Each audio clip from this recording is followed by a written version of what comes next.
calling this catching up, right? Because we haven't recorded a podcast since a few rather significant things happened in the sports world. Let's start here. OU basketball smacked the hell out of number 2 Alabama. I mean, from tip-off to the final buzzer, that was, Ted, that was a beatdown. Yeah. When you shoot 69% from three, nice, it's going to be tough, right? Held Bama to just 69 points and poured it in from everywhere. Sherfield, awesome. Jalen Hill, awesome. Just the entire team played fantastic basketball, high energy, effort. You know, after the TCU game, it's like, oh boy, we better show up. And they did. The fans showed up. The environment was awesome. The student section was awesome. I loved everything about it.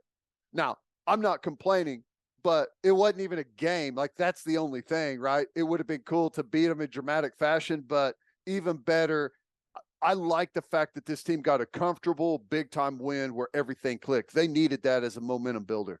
Yeah, and even kind of early in that second half, when it felt like Bama was starting to creep back in it, Sooners shut the door, man. They said, no, not up in here. They never even got to single digits, right? They cut it to like 11 or something like that.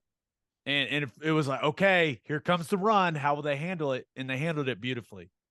You know, Sherfield with the 30-piece. That was fun, but Jalen Hill, man, that was one hell of a performance. Right, the 26 points are great, but I don't think people realize he has defended Brandon Miller. He defended Brandon Miller better than anyone else in the country has. Mm-hmm. Brandon Miller's going to be a lottery pick in all likelihood. So to watch him make it as difficult as he did on Miller, that was impressive. And the shooting, of course, very, very helpful when you're that hot. But I thought a lot of the offensive confidence came from how well they were defending. I mean, the defense was fantastic. Alabama looked uncomfortable. I did not think they handled the pressure that OU put on them well. I didn't think they handled the physicality well at all. So you got to give Porter Moser and those players credit for essentially, and this is sometimes how I view basketball. I mean, one team kind of bullied the other. Made them like it. And it was fun to watch. I was watching it at a bar in Kansas City. And my wife was like, "Be quiet." I was making a scene, man. I was making a scene. I was with the Bell family. We were all cheering. It was fun. But my wife was like, "You're being ridiculous." I was like, "Honey, this is the biggest basketball win for OU since I don't even know when. Let me live my life, woman." Yeah, it's awesome. It was huge. And like I said, much needed. Get some momentum back. You know, that TCU game was a beatdown, and I think it had the team feeling a certain way, but I love it. And hey, man, I'll tell you another thing. Tanner Groves and the energy that he's brought recently, like, I thought he was fantastic in the home game against Baylor. I know they lost that game, but he had tons of energy. He had tons of energy again against Alabama. I love the way he's playing right now. I'm with you. And my hope is that it's a turning point for OU season, right? That it's a big confidence boost. Now, Bedlam tonight with the free admission stuff, expecting it to be a big atmosphere. But if you don't win Bedlam tonight, then the Alabama game feels like it doesn't mean a whole lot. So you got to ride that wave. Doesn't mean anything. You we're still last four in. Right. You know, after beating the number 2 team in the country, which, you know, who cares about that? The point is you still have to win. I hate to say it because you've got some tough ones, but you still got to win the rest of your home games in this conference. Yeah. And if you don't win the Kansas game at home, you've got to make people notice with how good of a game it is. Yeah. So we'll see if that Alabama win ends up being something we look back on at the end of the basketball season going, hey, that's when things started turning. But that was fun to watch, man. It was fun to watch. Okay, other things we need to catch up on. NFL. Kansas City Chiefs beat the Cincinnati Bengals to advance to the Super Bowl. I was there at Arrowhead. Said it was very cold. Shout out to my boy Ryan Johnson, who supplied me with a heated vest that I could borrow. My God, what an invention. It was incredible. I was damn near sweating. You click a button and it's button on the chest. Click the button, thing heats you up. Any fear at all? Well, probably not. You had some beverages in you, but any spontaneous combustion fears? None. I had no concerns with let's say with my beverage intake. I never crossed my mind once. Do you feel like you're cheating? You know, there's 80,000 people there, and you feel like it's totally in the bounds. You're good. This is the way I see it. If I'm warm, I'm a better fan. Like I'm not worrying about the weather. I'm making noise. Like if you find a way to make yourself warm, you're not worried about being cold, which I think takes away from fans being engaged in the game. They're too worried about being cold. So just be warm and you don't have to worry about being cold, and you can just get after it and scream and cheer and celebrate and all that, you know? I'm going to offer a little bit of pushback on that.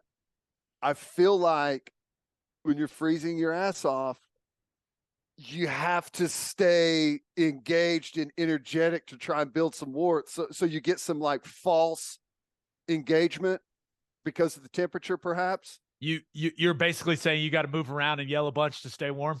Yes. You can't I understand where you're coming from, but I'm just saying I felt pretty good about the way that I went about things. I'm too old, man, to be cold now. How long into the game before you had Amazon pulled up and had one purchase for yourself? Oh yeah. Oh yeah, pretty sweet. But hey, Arrowhead was rocking, man, and it was a tough environment to play for the Bengals, and man, that was a dramatic game. I won't lie. When they converted that 3rd and 16, what was it, from their own 9 with about a minute to go, happened right in front of us. I was like, oh no. Joe Burrow, he's going to go win the game. The Chiefs defense had played so well up to that point. And I was just like, uh-oh, here it comes. He's going to do it again. But credit to the Chiefs defense. They give up that play, man, and end up getting the stop. Horrible punt from Cincinnati. Dude just hits a line drive right down the middle of the field. What was that? Typical is what it is for punters, special teams guys. I mean, that of all the things that happened in that game, to me, that punter's, he's thrilled of what Osai did a couple of plays later, because it takes all the heat. Like, don't look here. Don't look at the god-awful punt, the laser beam right to the middle of the field that created that huge return. Like, that's what cost the Bengals the game. Out to what, the 45, 50-yard line? Yeah. I mean, you can't hit a punt like that in that situation. Mm-mm. You just can't. Sets up that big return. And I know some people will say, well, did they miss blocks in the back? No. The one that looked like a block in the back, there's a guy in front of him also blocking him. And he shielded. He put the hands up and just shielded with the body. They're not going to call that. They're not going to call it. And, man, you and I both really liked Joseph Osai when he was at Texas. And one of the main reasons we loved him, that dude played hard, flew to the football. But even in that situation, right, game on the line, Super Bowl triple, you got to know where you're at on the field. You got to know when to pull up. I do not understand people saying, well, you can't, you shouldn't call that in that situation. What? This is when you know it's a penalty. Ted, Osai comes flying in. Eli Apple is standing right in front of Mahomes like this. And Asai comes and pushes him to the ground, and Eli Apple looks at him. And remember, this is Eli Apple, mind you, looks at him like, hey, bro, what the hell are you doing? I mean, it's a penalty every single time. It doesn't matter. Any quarterback in the league, that's a penalty. It is. And it just is what it is. It sucks that had such a large impact on the game, but it's a penalty you have to call if you're those officials, unfortunately. Yep. And it's a tough spot to be in. You're selling out defensively to try and get over there and keep the first down from happening. It's a trip to the Super Bowl, right? It's everything that you've got. And it's difficult. It's difficult to pull up, not mentally, but because of the speed at which you're closing in over there. It's hard as a guy's slowing down and you're coming in full speed. It didn't help that it turned into an absolute yard sale over there as he almost tears his ACL. Mahomes goes flying. They almost kill, I don't know if it was a trainer or an equipment guy that got rolled up there by the heated bench. I mean, it looked horrible. It wasn't much of a push, but it's going to get called every time. And if they don't make that call, like that would have been the egregious thing, because that stadium would have tore that place apart if they don't call that 15-yard penalty right there. Yeah, I'm not sure what would have happened. I was sitting in the family section. Shout out to my man, the Belldozer. Hooked us up with tickets. I don't know if there may have been a riot if they didn't call that 15-yard penalty. Well, at a minimum, there would have been about 30,000 20-ounce rockets making their way down to the field. Yeah. So, but it's unfortunate when a penalty like that has such a big impact in the game, but it's the right call. And then, hey, Butker, right down the pipe.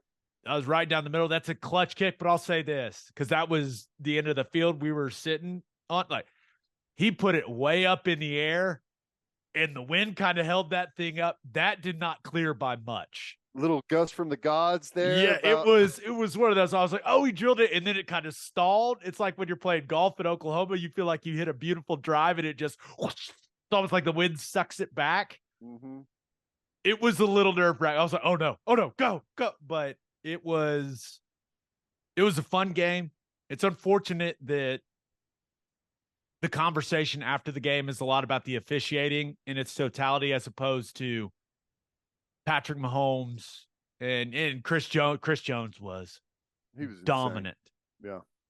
But I feel like after that game, there was an unbelievable amount of like, this is rigged from people on social media. And I don't know, man.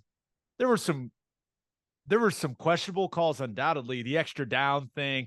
I'll tell you this, it was loud.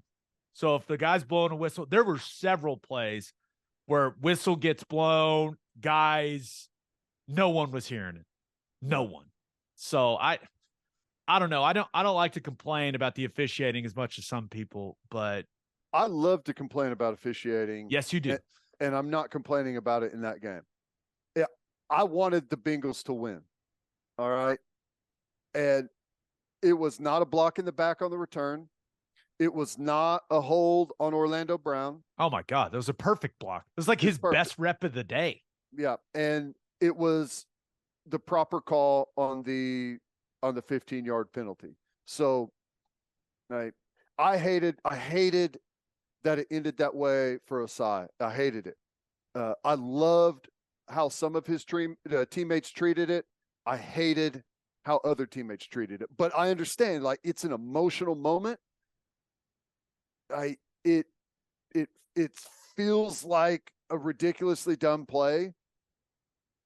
So I get the reaction from some teammates, and because it costs a lot. If you just want to strip it down, not only does it cost guys another opportunity at Super Bowl, it costs guys a lot of money.